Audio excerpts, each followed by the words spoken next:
بسم اللہ الرحمن الرحیم۔ السلام علیکم ناظرین کرام، آج کی ویڈیو میں ہم نے بات کرنی ہے لاکھوں دلوں کی دھڑکن امیر المجاہدین علامہ حافظ خادم حسین رضوی رحمۃ اللہ علیہ کی ہستی، ان کی شخصیت اور ان کے مشن کے بارے میں۔ امید کرتا ہوں اگر آپ پوری ویڈیو دیکھیں اور سنیں گے تو بہت کچھ نئی چیزیں بابا جی کے بارے میں اور آپ کے مقدس مشن کے بارے میں جان جائیں گے۔ اور میڈیا اور سوشل میڈیا پر ان کے بارے میں پھیلایا گیا بہت سارا جھوٹ، غلط فہمیاں اور غلط باتیں بھی اپنی موت آپ مر جائیں گی۔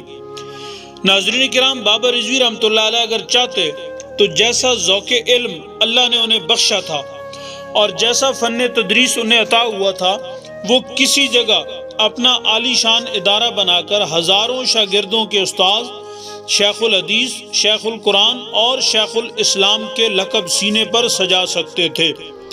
اس کے ساتھ ساتھ پھر جیسا فن خطابت اللہ نے انہیں بخشا تھا، جیسی ان کی زبان میں روانی تھی، جیسے برمحل مرقع اور مسجع اشعار اقبال سے لے کر امام احمد رضا تک اور پیر میر علی شاہ صاحب رحمۃ اللہ علیہ تک ان کی زبان سے جاری ہوتے، یوں محسوس ہوتا تھا کوئی بہتا ہوا دریا اپنی جولانی پر ہے۔ وہ اس فن خطابت سے ایک ایک رات کے لاکھوں روپے کما سکتے تھے۔ وہ بھی اگر لوگوں کی منشا کے مطابق سیدھی سیدھی تقریریں کرتے تو اپنے بچوں سمیت مرسڈیز گاڑیوں میں گھوم سکتے تھے، جیسا کہ کئی نام نہاد مفکران اسلام کر رہے ہیں۔ آگے بڑھیں تو ان کا ایک خاصہ یہ بھی تھا کہ وہ عربی اور فارسی زبان پر بہت گہرا عبور رکھتے تھے۔ ممتاز قادری کے واقعے سے پہلے ان کی شہرت علمی حلقوں میں امام الصرف کے نام سے تھی۔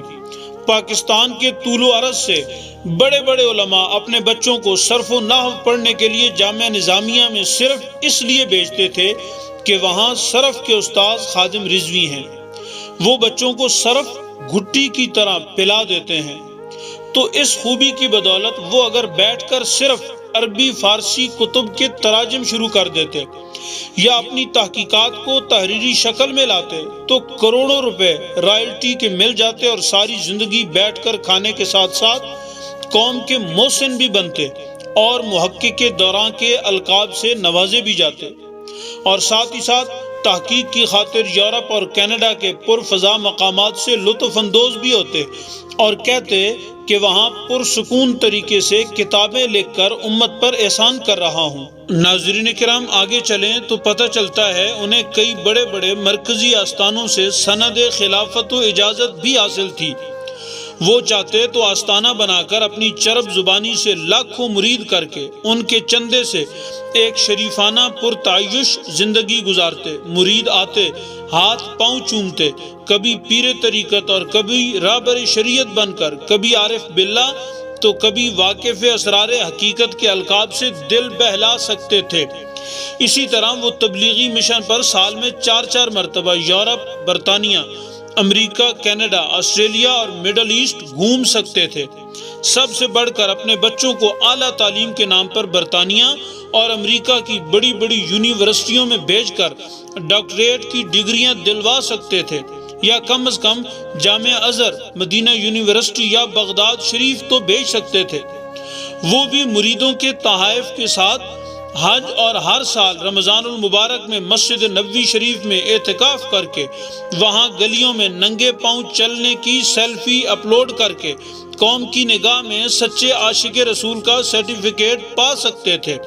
اس کے علاوہ بھی ایک طویل فہرست ہے ایسے کاموں کی کہ وہ گھر بیٹھ کر وہ کام کرتے اور ایک عیش و عشرت سے بھرپور زندگی گزارتے۔ اگر وہ یہ سب کام کرتے تو ان کے پاس ایک معقول عذر بھی تھا کہ بھائی میں تو ویل چیئر پر بیٹھا ایک معذور انسان ہوں، میں اس کے علاوہ اور کیا کر سکتا ہوں، اور وہ اس عذر میں سچے بھی ہوتے۔ لیکن ناظرین کرام، اس بابے نے ان میں سے کوئی طریقہ اختیار نہیں کیا۔ وہ درویش بے نوا کبھی جیلوں میں جلتا سڑتا رہا تو کبھی سڑکوں پر لبیک یا رسول اللہ کی صدائیں لگاتا رہا۔ اسے ڈر تھا تو اس بات کا میری قوم محبت رسول میں دیوانی کیوں نظر نہیں آتی۔ جوانوں کے دل محمد بن قاسم کی طرح اسلامی غیرت سے معمور کیوں نہیں ہیں؟ میری امت کے حکمران گستاخی کرنے والے ملکوں کو سلطان عبدالحمید کی طرح جرت مندانہ اور غیرت مندانہ جواب کیوں نہیں دیتے؟ ہمارے سپہ سالار صلاح الدین ایوبی کی طرح غیرت ملی کا مظاہرہ کیوں نہیں کرتے کہ کشمیری مسلمانوں کی مدد کو پہنچے؟ قوم کے بوڑھے سڑک کنارے تاش کے پتوں سے دل تو بہلاتے ہیں مگر مسجدوں سے دور کیوں ہیں؟ ان کی زبانیں درود شریف سے تر کیوں نہیں اور ان کی جبینیں سجدوں کے نشانات سے کیوں خالی ہیں؟ یہی پیغام حق سنانے کے جرم میں کبھی اس بزرگ کو گھسیٹا گیا، کبھی اس پر مقدمے قائم کیے گئے، کبھی اسے کل عدم، کبھی دہشت گرد اور کبھی مذہبی انتہا پسند کہا گیا، لیکن ان سب تکلیفوں کے پہنچنے کے باوجود اس کا جذبہ ایمانی کم نہیں ہوا۔ اس کی آنکھوں میں روشن امید کی کرن کبھی بجھی نہیں۔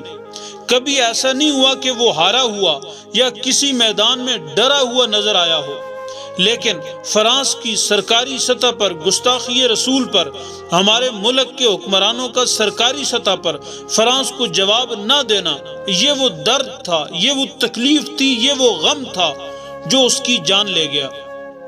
محبت رسول پر قربان ہونے والا یہ شخص کیا تھا؟ کاش ہماری قوم کو بر وقت سمجھ آ جاتا۔ اس کی غیرت ایمانی، اس کا جذبہ جہاد، اس کی محبت رسول، اس کا عشق لازوال حضور جانے جانا صلی اللہ علیہ وسلم سے مضبوط قلبی تعلق یہ خبر دیتا تھا کہ یہ پھول کسی اور چمن کا ہے، یہ غنچہ اس اجڑے دیار میں کسی خاص مقصد کے لیے قدرت نے کھلایا ہے۔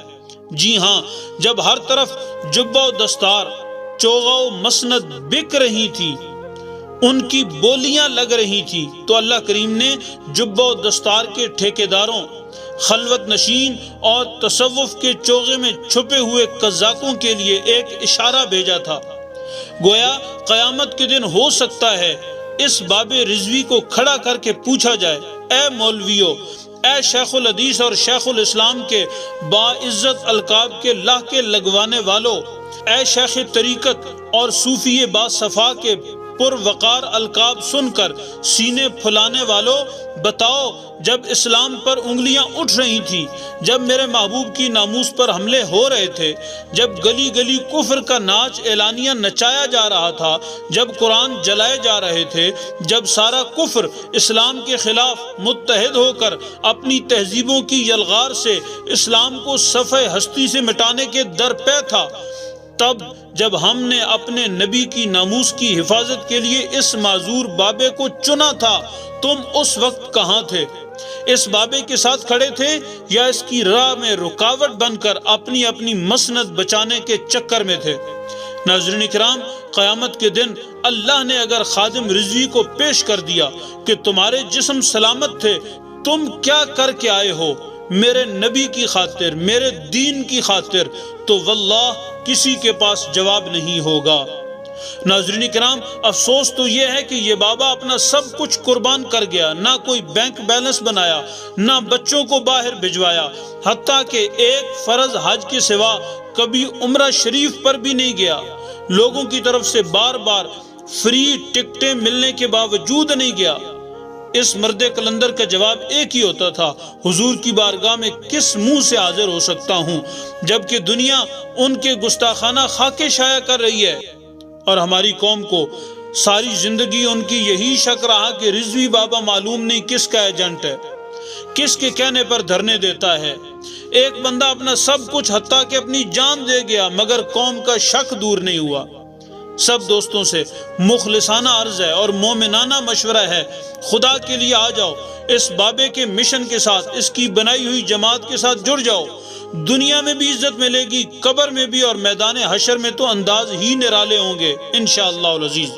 ویڈیو پسند آئے تو لائک اور شیئر کر دیں۔ آپ کا بہت شکریہ۔ السلام علیکم ورحمۃ اللہ۔